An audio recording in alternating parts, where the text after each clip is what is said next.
Doctor Patriji ಸರ್ಗೆ ನಮಸ್ಕರಿಸಿ, ಹಾಗೆ ನನ್ನ ತಂದೆ ತಾಯಿಗಳಿಗೆ ಮತ್ತು ಪ್ರಕೃತಿ ಮಾತೆಗೆ ನಮಸ್ಕರಿಸಿ, ಹಾಗೆ ನಮ್ಮ ಒಳಗಿನ ಇವತ್ತು ನಾನು ಈ ರೀತಿ ಕಾಣಿಸ್ತಿದ್ದೀನಿ ಅಂತ ಅಂದರೆ ನಮ್ಮ ಗುರುಗಳಾದ ರಂಗನಾಥ್ ಸರ್ ಅವರು ನಮ್ಮ ಒಳಗಿನ ಶಿಲೆಯಲ್ಲದ ಕಲ್ಲನ್ನು ತೆಗೆದು ಒಂದು ಮೂರ್ತಿಯನ್ನಾಗಿ ಮಾಡ್ತಿದ್ದಾರೆ. ಹಾಗಾಗಿ ಒಂದೆರಡು ಮಾತುಗಳನ್ನ ಇಲ್ಲಿ ಹೇಳಕ್ಕೆ ಇಷ್ಟಪಡ್ತೀನಿ. ನಾನು ಧ್ಯಾನಕ್ಕೆ ಹೇಗೆ ಬಂದೆ, ನನಗೇನು ಸಿಕ್ತು ಅಂತ. ನಾನು ಧ್ಯಾನಕ್ಕೆ ಬರಬೇಕಾದ್ರೆ ನನಗಂತ ಅನಾರೋಗ್ಯದ ಸಮಸ್ಯೆಯಿಂದ ಏನು ಧ್ಯಾನಕ್ಕೆ ಬಂದಿಲ್ಲ. ನಾನು ಏನು ಹುಡುಕ್ತಿದ್ದೆ ಅಂತಂದರೆ ನೈತಿಕ ಶಿಕ್ಷಣ ಬೇಕು ನಮಗೆ ಅಂತ. ಅಂದರೆ ನಾನು ಟೋಟಲ್ ಆಗಿ ನಾನು ಹುಡುಕ್ತಿದ್ದು ನನ್ನ ಮಕ್ಕಳಿಗೆ ಆ ಥರ ಶಿಕ್ಷಣ ಕೊಡಿಸ್ಬೇಕು ಅಂತ. ಆದರೆ ನನಗೆ ಆ ಥರ ಶಿಕ್ಷಣ ಬೇಕು ಅಂತ ಗೊತ್ತಾಗಿದ್ದೆ ನಾನು ಧ್ಯಾನಕ್ಕೆ ಬಂದ ಮೇಲೆ.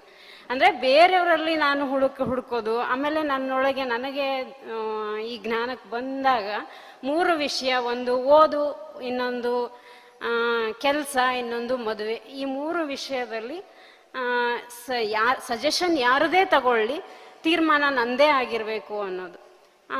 ಅದು ಇಲ್ಲ ಅಂತಂದಾಗ ಒಂದಿಷ್ಟು ಒತ್ತಡಗಳು ನಮ್ಮಲ್ಲಿ ಶುರುವಾಗುತ್ತೆ. ಆ ಒತ್ತಡದಿಂದ ಮನೆಯ ವಾತಾವರಣ ಸರಿ ಇರೋದಿಲ್ಲ. ಅದನ್ನು ಹೇಗೆ ನಿಭಾಯಿಸ್ಬೇಕು ಅನ್ನೋದನ್ನು ಧ್ಯಾನ ಹೇಳ್ಕೊಡ್ತು ನನಗೆ.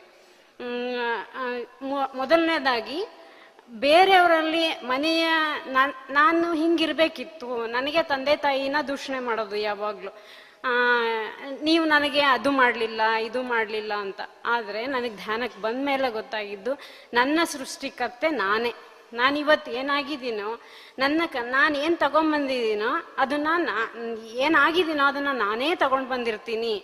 ಕರ್ಮ, ನನ್ನ ಹಿಂದಿನ ಜನ್ಮದ ಕರ್ಮ ಇರ್ಬೋದು, ಫಾಸ್ಟ್, ಪ್ರೆಸೆಂಟ್, ಫ್ಯೂಚರ್ ಎಲ್ಲದೂ ನಂದೇ ಆಗಿರುತ್ತೆ ಅನ್ನೋದನ್ನು ಧ್ಯಾನದಿಂದ ಕಲಿತೆ.